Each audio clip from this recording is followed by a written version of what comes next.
speaking of something that's a joke and not a funny one, actually, our next general talking point. I mean, this is one of them, was lingerie football to officially launch in the UK despite sexism row. Christmas will come early for Sepp Blatter as the UK's lingerie football league will officially launch on the 23rd of December 2015. Now, the former FIFA president, Sepp Blatter, which is why this is mentioned, who is facing corruption charges, more on him later, was quoted as saying the women's game would be more appealing if players wore tighter shorts, but his comments had initially been dismissed by leading figures as sexist. Now, founder of the Lingerie Football League, Gman Hughes, insists that it is a move to promote gender equality in sport.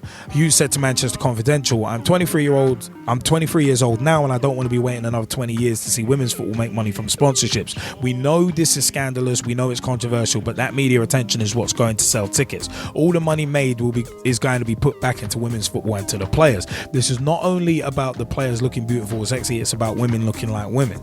You only have to look at tennis. The women dress like women and they get the same equal pay and similar amount of sponsorship as men. The first official game will take place on the roof of Hotel Football, the accommodation owned by ex-Man United stars Ryan Giggs, Gary Neville, Paul Scholes, Phil Neville and Nicky Butt. Hughes added LFL UK will increase public interest in women's football so that women's teams can play to packed stadiums just like the elite men's football teams. I believe I'm an activist, explains Hughes. People have a knee-jerk reaction when they hear about the Lingerie Football League, but this is not an original idea. It's seen plenty of success in the United States and is one of their fastest emerging sports.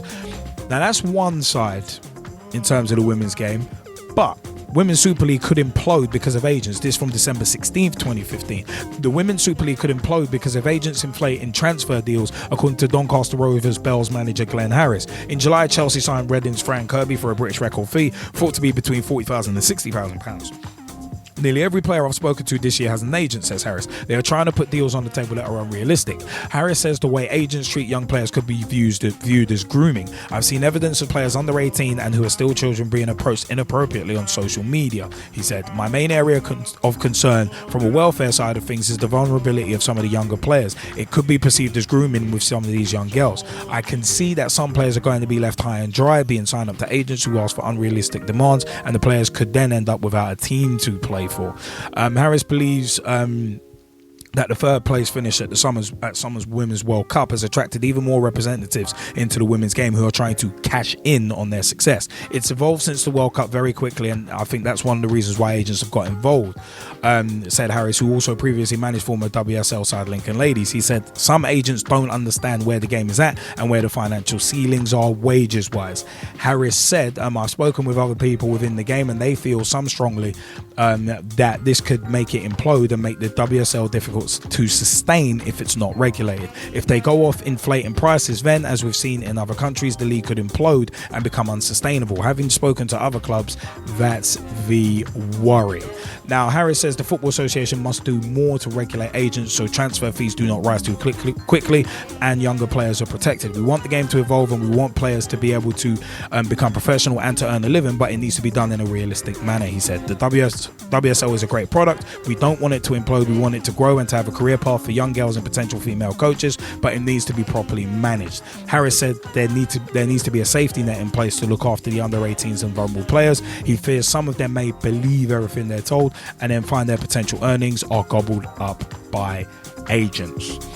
Now, two sides in regards to this in terms of the women's game. One side, in my view, is utterly laughable. Now, we've discussed before, and especially at Pitch Talk at the Women's FA Cup Final 2015 between Chelsea and Notts County, what does women's football need to get to the next level? And money, sponsorship, advertising, those were the three key things that came up. Now, a lingerie football league, they have a lingerie American football league out in America, but that's not taken seriously.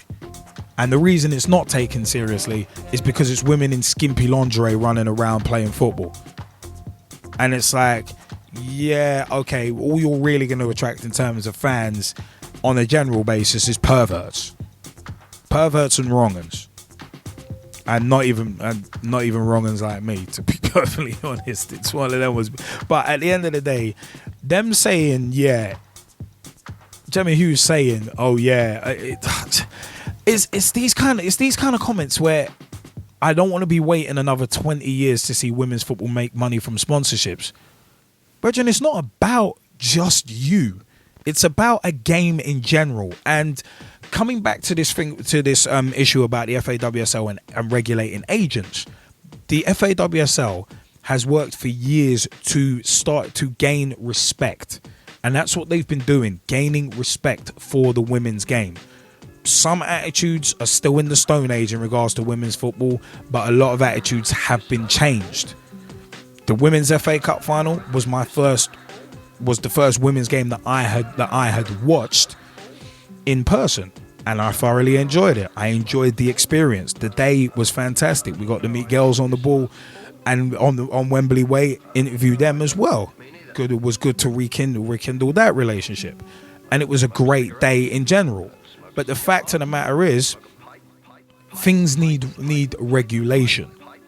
Now, I mean, it's one that was this whole thing with agents. I think Glenn Harris is right, to be honest. It's a case of there are a lot of money hungry agents. Kia Drabchian being one, AD Ward being another.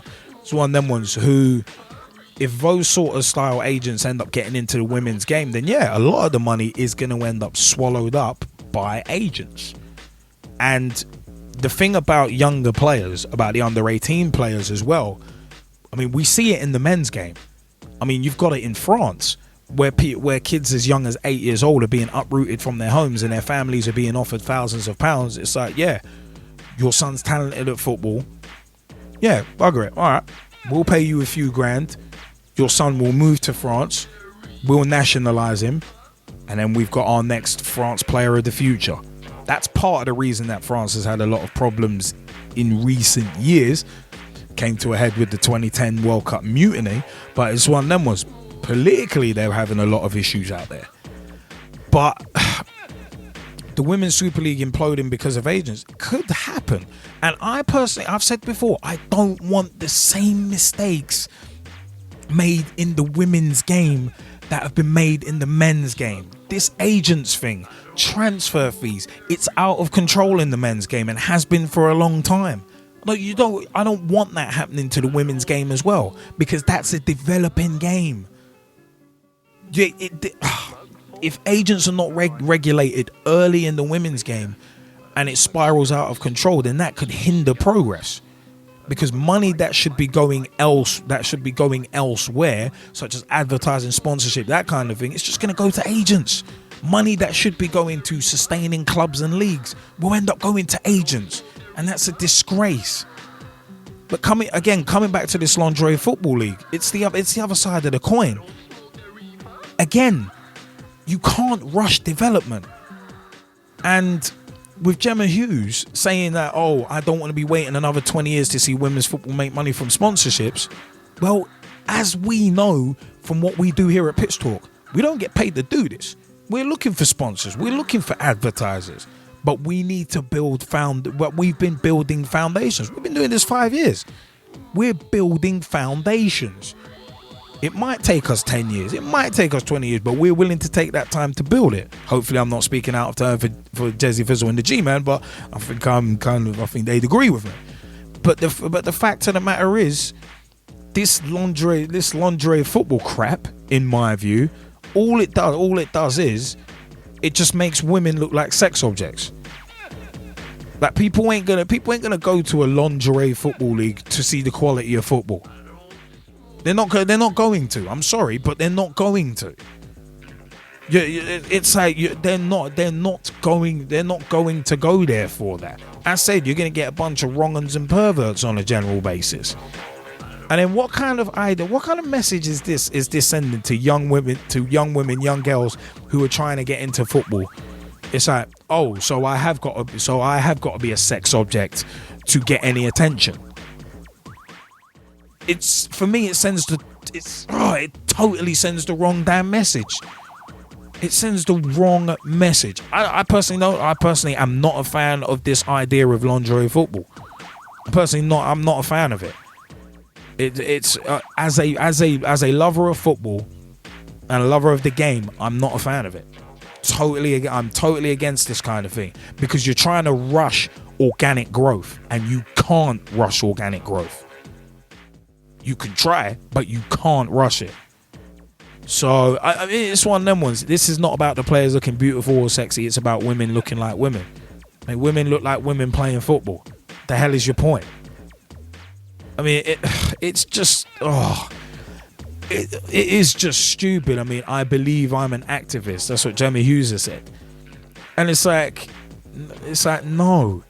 It'll increase public interest in women's football so that women's teams can play to packed stadiums. Yeah, but you're increasing interest in women's football in that regard in the wrong way. Women playing in lingerie, saying, oh yeah, this is a lingerie football league, come and watch it. No, it's not the way to do it. It's not, I'm sorry, but it's not, for me personally, it's not the way to do it. You're only bloody feeding guys like Sepp Blatter and bigots and guys with draconian views like that. Draconian sexist views. But Gezzie Fizzle, what do you reckon on this? And we're going to throw out to the Skypers as well before we move on to move segments. No, for me, I cannot see the appeal of it. It just doesn't interest me personally. Right? Even the lingerie American Football League, as an American football fan, and I know quite a few women that enjoy the game, want to play the game, have played the game. To be honest, it's disrespectful to them. Right? Because at the end of the day, it's really not what it's about. It's really not. Right? And I think that it's really a blow to everything that is currently being established in women's football globally at the moment. Right? And that's not to say that some of the women that are currently playing professional football aren't beautiful women. Yes, they are. Some of them also have, modeling contracts as well, right? So do you really happen to need this specialized league? No, you don't, right? Let's be honest. Women's football is nowhere near its male counterpart right now. Nowhere near it. All right? So this needs to be developed much, much further before you can even consider to have that kind of conversation, right? And if you really want to make it something that's really about, promoting equality and everything else, why isn't there a league of men, right? And yeah, there should be a league of men playing football in their underwear, just to counterbalance the whole thing, right? So why isn't that available? Why are we not talking about something like that in conjunction with this league? If they really want to be taken somewhat semi-seriously, at least from a, gender equality perspective. That's all I'm asking. I mean, it's one of them ones. It just sounds to me like an ill thought out short-termist idea. Yeah, the controversy's going to get attention, but you're not going to get the right sort of attention at the end of the day. And if anything, you're probably going to cause more damage than good. Just like parasitic agents being in the involved in the FA WSL. You're gonna cause a lot more harm than good, especially long term. As I say, the whole thing's a disgrace, right? Because right about now, as I say, it's a detrimental blow to everything that has been worked so hard to develop, women's football, as I say, globally, not just in the UK, but globally. Yeah? And to me, it's disrespectful to all of those professionals currently playing the trade and those that were in the earlier incarnations of the leagues. It's disrespectful.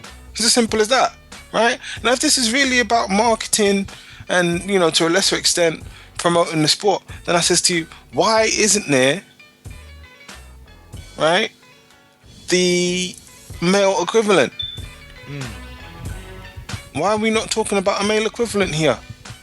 I wouldn't even want a male equivalent. Why I wouldn't want no plans for an expansion for... No, listen, I don't want even one of them. Yeah. Me personally, I don't see the need for it. It really isn't there, right? Like, if you really want to go and even begin to go down that route, right? Like how the men's team will have their calendars? Yeah. The women's teams can have their calendars. That's more than enough for me. Right? That in itself is gender equality. And do you really need to go and see any more than that? No, you don't. Because it's not about that. It's about football. Yeah. And I think this is what's being missed. It's not about controversy. It's not about. It's not about. Oh, I don't want to be waiting 20 years for women's football to make money off advertising. Brethren, no. It's about football.